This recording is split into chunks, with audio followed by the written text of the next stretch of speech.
We all know the game. You stand in a dark bathroom, stare into the mirror, and say her name 3 times. But the urban legend of Bloody Mary isn't just a sleepover dare.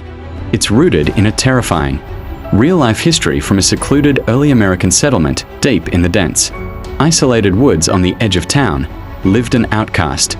She resided in a ramshackle cabin, peddling herbal remedies to those desperate enough to visit her. The locals whispered that she practiced the dark arts, calling her Bloody Mary. No one dared cross her. They lived in constant fear that if they angered her, their crops would rot, their livestock would die, and a sudden, deadly fever would take their children. Then, the nightmare began. Little girls in the settlement started vanishing, one by one. Panic set in. Grief-stricken families formed search parties, combing every inch of the woods and barns, but found nothing. A few brave men marched to Mary's cabin to confront her. She played innocent, denying everything. But the men noticed something chilling. The old, haggard woman suddenly looked suspiciously revitalized, almost youthful. Still, without hard proof, they had to retreat. The turning point came late one night. The daughter of the local miller suddenly rose from her bed, her eyes wide and blank. She was in a deep trance, walking out the front door, guided by a sinister sound only she could hear. Her mother, awake treating a toothache, noticed she was missing and screamed for her husband. Together, they tried to physically restrain the girl, but she fought them off with an unnatural strength, relentlessly marching toward the tree line. The desperate cries of the parents woke the neighbors. A sharp-eyed local pointed toward the edge of the forest.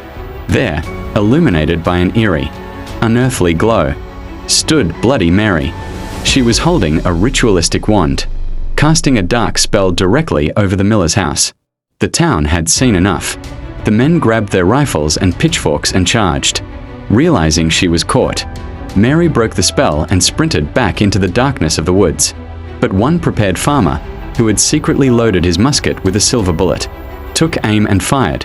The bullet struck Mary in the hip, dropping her to the ground. The angry mob descended upon her. They dragged her into the center of the field, built a massive pyre, and burned her at the stake. As the flames consumed her flesh, Mary didn't beg for mercy.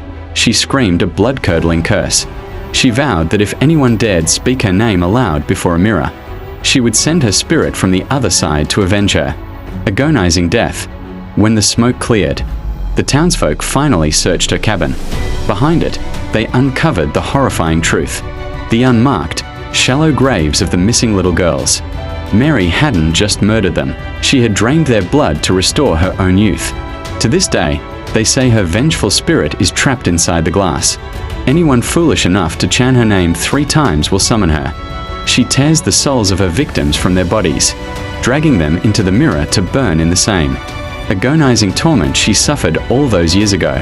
So, the next time you look in the mirror, remember who might be looking back.